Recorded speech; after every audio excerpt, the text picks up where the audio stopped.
Hello and welcome to another episode of Skyrim with me, Table. So, quick shout out to Ron Brack. Yeah, the audio issue, I think my microphone is just too loud. Dare I say it. Audio levels, it's a nightmare.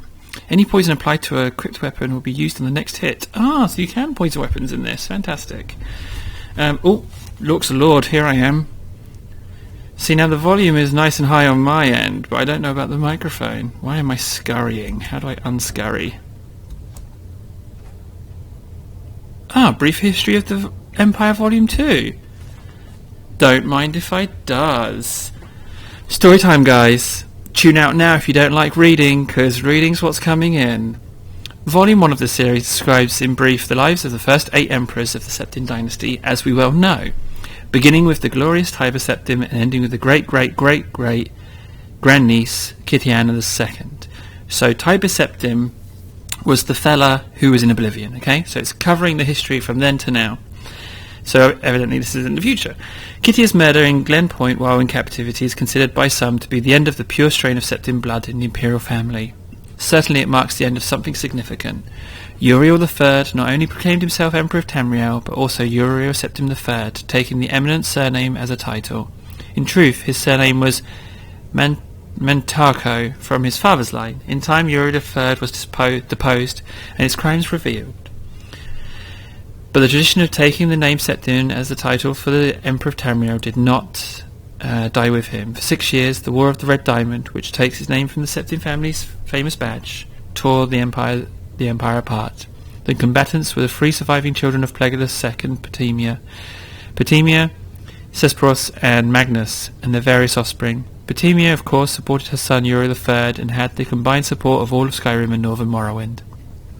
With the efforts of Cesperos and Magnus, however, the province of High Rock turned coat. The provinces of Hammerfell, Somerset Isle, Valenwood, Aresworth and Black Marsh were divided in their loyalty, but most kings supported Cesperos and Magnus. In 3E127, Uriel III was captured at the Battle of Ichidag in Hammerfell. En route to his trial in the Imperial City, a mob overtook his prisoner's carriage and burned him alive within it. Oh dear Lord! His captor and uncle continued onto the Imperial City, and by common acclaim was proclaimed Sephiroth I, Emperor of Tamriel. Sephiroth's reign was marked by nothing but war. By all accounts, he was a kind and intelligent man, but what Tamriel needed was a great warrior, and he fortunately was that. It took the additional 10 years of constant warfare for him to defeat his sister Petimia, the so-called Wolf Queen of Solitude, who died in the siege of her city-state in the year 137.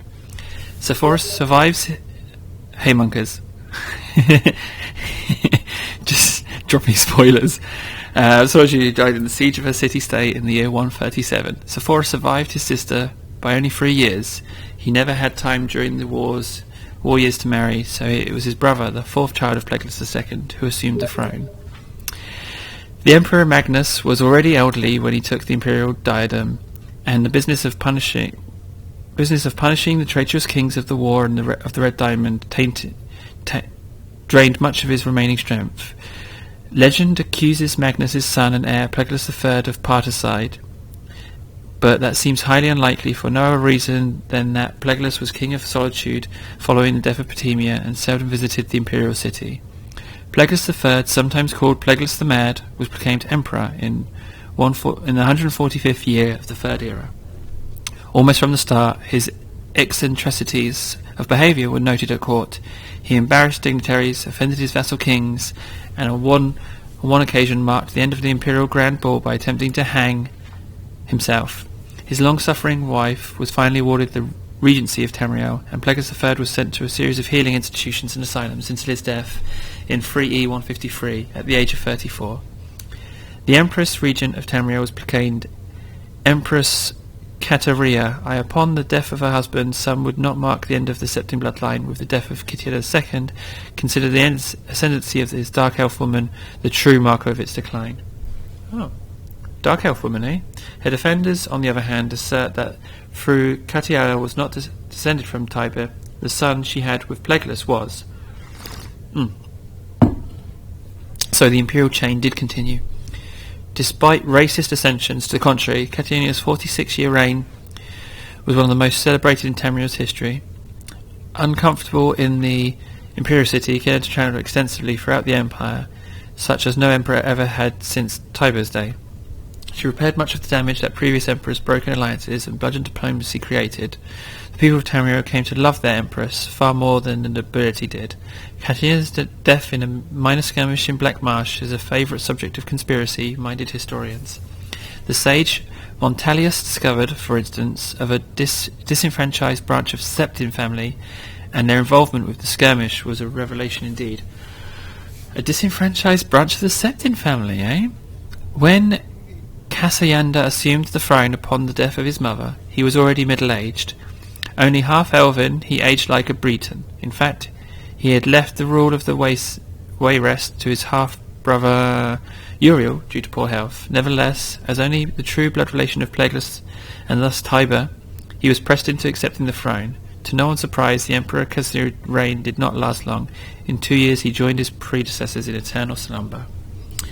Uriel the Ryat, Cassanida's half-brother and the child of Catiana I, and their imperial consort Galavine le Ryat, after the death of Plagueis III, left the kingdom of Wayrest to reign as Uriel IV.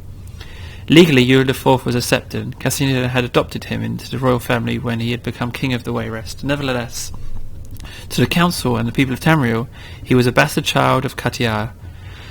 Uriel did not possess the dynamicism of his mother, and his long 43-year reign was a hotbed of sedition. Uriel IV's story is told in the 3rd volume of this series. I'm going to take that book. Wow. How do I unsneak? Unsneak? There we go. Okay.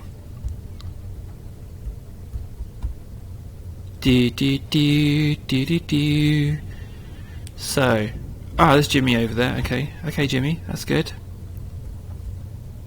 Hey, Jimmy. Oh, what have we here? A knapsack. Don't mind if I do. I've already looked for you. And another book. The Book of the Dragonborn. Sorry, guys. More reading to come. Should we read it now? Do you know what? Let's read it another time. Guys, thanks for watching. I hope you enjoyed the history. It's a very interesting thing, no?